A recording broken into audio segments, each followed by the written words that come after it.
Anda punya masalah gula darah, tapi mau konsumsi buah? Buah apa yang aman untuk diabetes? Simak setelah yang satu ini.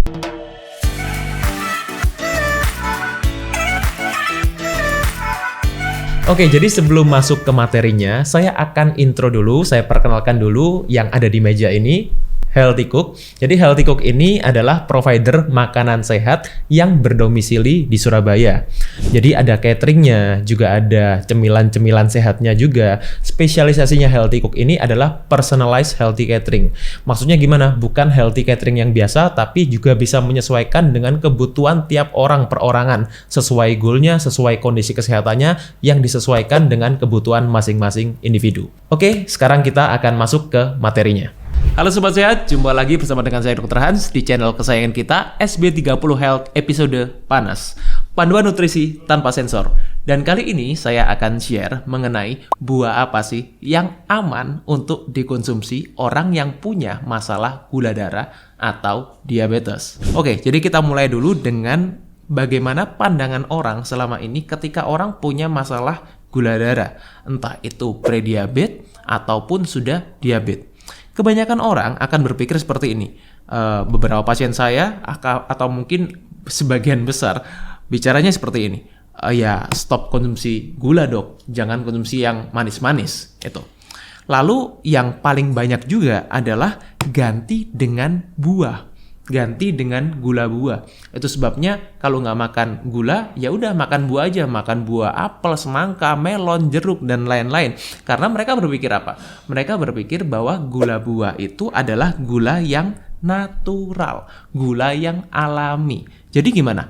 Aman dong buat orang yang diabetes. Karena kan ini gula yang dari buah, beda sama gula-gula pasir, atau mungkin gula-gula yang terkandung dalam minuman-minuman, makanan-makanan, cake, dessert, dan lain-lain. Pokoknya gula buah itu aman deh dikonsumsi orang diabetes. Gitu.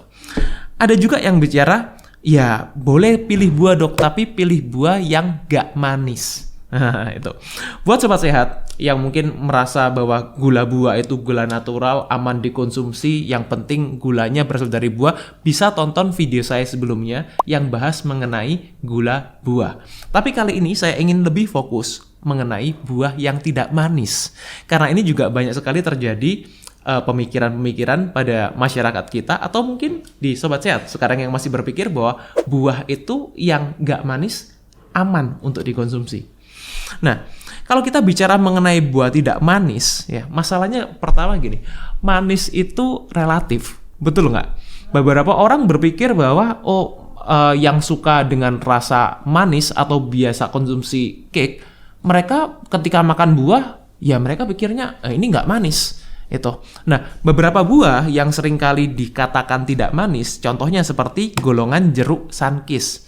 Ini asem dok jeruknya, jadi aman dong buat orang yang diabetes, kan buahnya nggak manis. Ya. Yang kedua mungkin apel, ya, apel-apel terutama apel-apel hijau, bukan apel-apel yang warnanya merah ya, yang rasanya manis. Apel yang hijau, apel yang rasanya asem, kan ini nggak manis, berarti aman dong untuk orang diabetes. Atau mungkin mangga muda, ya beberapa orang juga konsumsi mangga, kalau berpikir kalau mangga kalau yang matang ini yang bahaya, jadi mangga yang muda yang masih belum masak tuh itu yang aman untuk orang yang diabetes.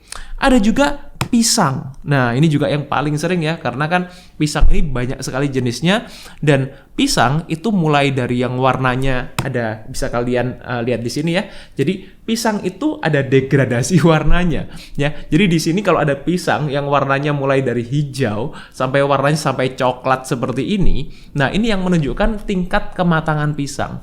Dan banyak juga bahkan dokter juga yang bilang bahwa mungkin pisang yang dikonsumsi, yang aman dikonsumsi untuk orang yang diabetes itu jangan yang warnanya sampai yang coklat seperti ini.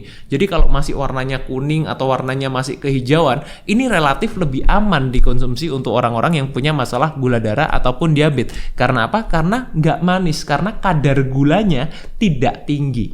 Oke. Karena banyak yang masih punya pemikiran seperti itu, kali ini saya ingin lebih fokus ke dalam karbohidrat atau gula yang terkandung dalam buah yang matang atau tidak matang ini. Ya. Kita akan flashback sedikit mengenai materi yang kemarin saya sudah share di materi sebelumnya mengenai buah yang bisa kalian tonton sebelumnya. Karbohidrat dalam buah itu memang ada 3 macam. Ya sebetulnya bukan hanya dalam buah ya, dalam makanan lain. Tapi yang saya fokuskan dalam sini kan buah yang saya fokuskan kali ini. Jadi karbohidrat dalam buah, masih ingat kan? Ada gula ya, atau sugar ya. Ada zat pati atau kita sebutnya starch. Ada serat atau kita sebutnya fiber. Nah, di sini saya nggak mau breakdown lebih dalam ya, gulanya jenis apa, fibernya apa, ya cuma secara umum aja. Nah, matang ya, pada buah-buah yang matang, buah apapun ya, contohlah kita ambil yang pisang tadi. Ya, buah yang sudah pisangnya udah kecoklatan atau ada kuningnya, udah bintik-bintik coklat seperti ini. Ketika dibandingkan antara pisang yang warnanya masih agak kuning kehijauan dengan pisang yang matang ini tadi, kita lihat kandungan gula, ya, kandungan gulanya ya di dalam karbohidrat pada pisang yang matang itu memang lebih tinggi. Kandungan zat patinya itu rendah. Kemudian seratnya ya sama ya, dalam arti ini kita tidak bandingkan seratnya karena serat yang terkandung dalam buah yang matang dan tidak matang sama. Yang membedakan adalah gula dan zat patinya. Pada buah yang belum matang, pisang yang belum matang yang masih kuning kehijauan ini, kandungan gulanya itu dia rendah. Ya, betul, kandungan gulanya rendah, kandungan zat patinya yang lebih tinggi atau starchnya lebih tinggi. Loh, berarti betul dong, Dok. Berarti kan kandungan gulanya lebih rendah, kandungan yang pada buah yang belum matang ini lebih rendah dibanding yang gula dalam buah yang sudah matang. Well, betul. Tapi jangan lupa bahwa gula dan zat pati ini sama-sama terkandung dalam karbohidrat. Nah, sedangkan kalau kita bicara mengenai gula darah, itu yang meningkatkan gula darah itu bukan hanya gula, tapi juga zat pati. Yang membedakan apa? Hanya waktunya, ya. Dengan buah-buah yang kandungan zat patinya lebih tinggi, dia memang gulanya tidak secepat meningkat ketika gulanya, sugarnya itu tinggi, ya. Tapi pada akhirnya zat pati ini pun juga akan berubah menjadi gula. Itu, ya. Jadi efek gula dalam buah itu ditentukan sama apa aja sih faktor-faktornya. Yang pertama itu glycemic index atau indeks glikemik. Berapa cepat gula dalam buah itu meningkatkan gula darah. Ya, itu yang kita tadi lihat dari kandungan gulanya. Tapi jangan salah, kita juga punya faktor lain, yaitu yang selama ini mungkin Sobat Sehat belum sering dengar atau bahkan mungkin belum pernah dengar, adalah glycemic load atau beban glikemik. Nah, beban glikemik ini adalah porsi karbohidrat. Jadi karbohidrat yang sudah terkonsentrasi, yang tidak termasuk fiber, yang terkandung di dalam makanan-makanan yang sumber karbohidrat. Contohnya salah satunya adalah buah tadi. Nah, jadi kalau kita bicara mengenai glycemic load, ini yang kita lihat bukan hanya kandungan fibernya, ya, bukan hanya kandungan gulanya, tapi karbohidrat secara keseluruhan, ya, karbohidrat yang sudah dikurangi dengan fiber. Jadi termasuk gula dan zat pati. Karena apa? Karena gula dan zat pati itu dua-duanya akan berubah menjadi gula darah, akan meningkatkan gula darah dalam tubuh kita. Jadi kalau kita bandingkan antara pisang yang tadi yang belum matang ini sama pisang yang sudah matang, meskipun kandungan gulanya dia berubah, tapi kandungan zat patinya juga berubah dan total karbohidratnya tetap sama. Jadi yang berubah itu hanya komposisi di dalamnya aja. Ketika zat patinya itu dia menurun, gulanya meningkat, tapi sama-sama tetap karbohidrat. Itu ya. Nah, sedangkan kalau kita bicara mengenai diabetes, ya, one more thing yang tadi saya sempat terlewat, yang menyebabkan efek gula dalam buah apalagi kondisi kesehatan. Ya, kondisi kesehatan maksudnya gimana, Dok?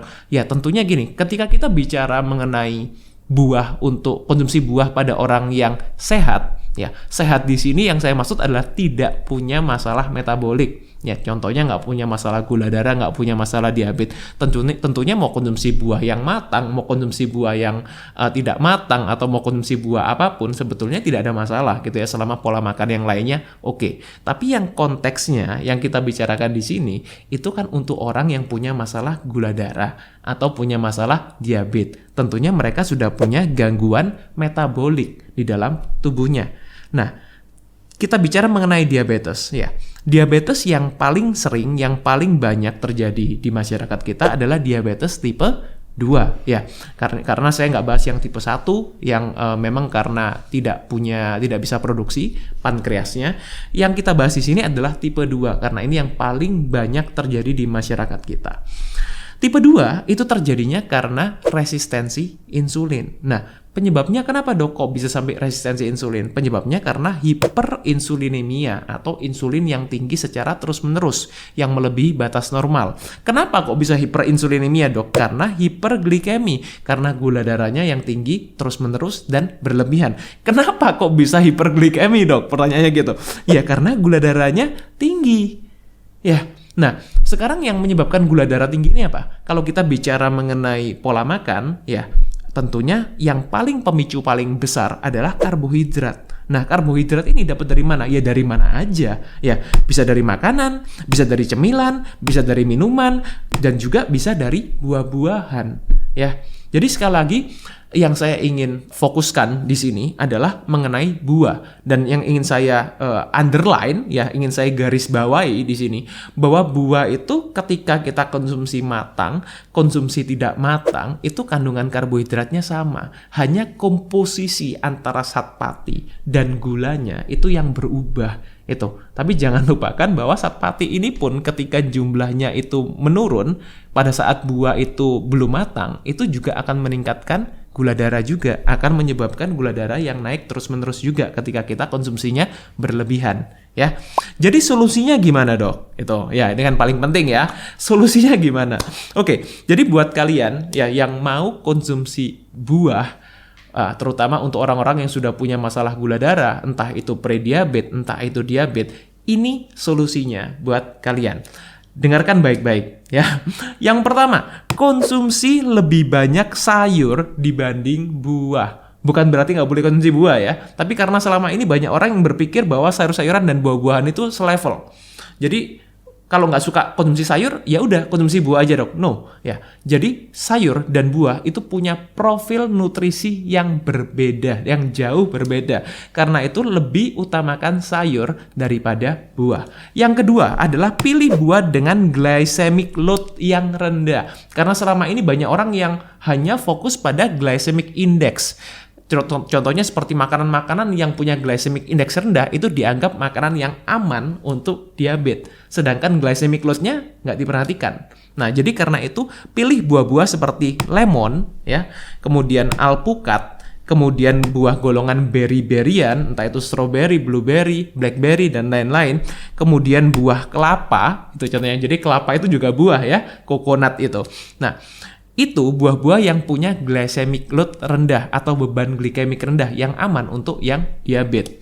Kalau buah-buah yang lain gimana? Boleh, tapi dalam arti perhatikan juga porsinya ya.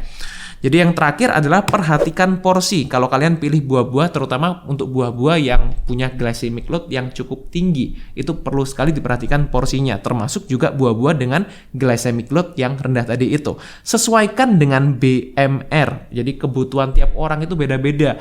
Tidak semua wanita punya kebutuhan kalori 1.500, tidak semua pria punya kebutuhan kalori 2.000. Itu hanya generalize yang di rata-rata dipukul sama rata. Tiap orang itu punya kebutuhan yang berbeda-beda. Yang membedakan adalah usianya, berat badannya, tinggi badannya, aktivitas fisiknya ya. Dan sekali lagi perhatikan juga asupan karbohidrat total.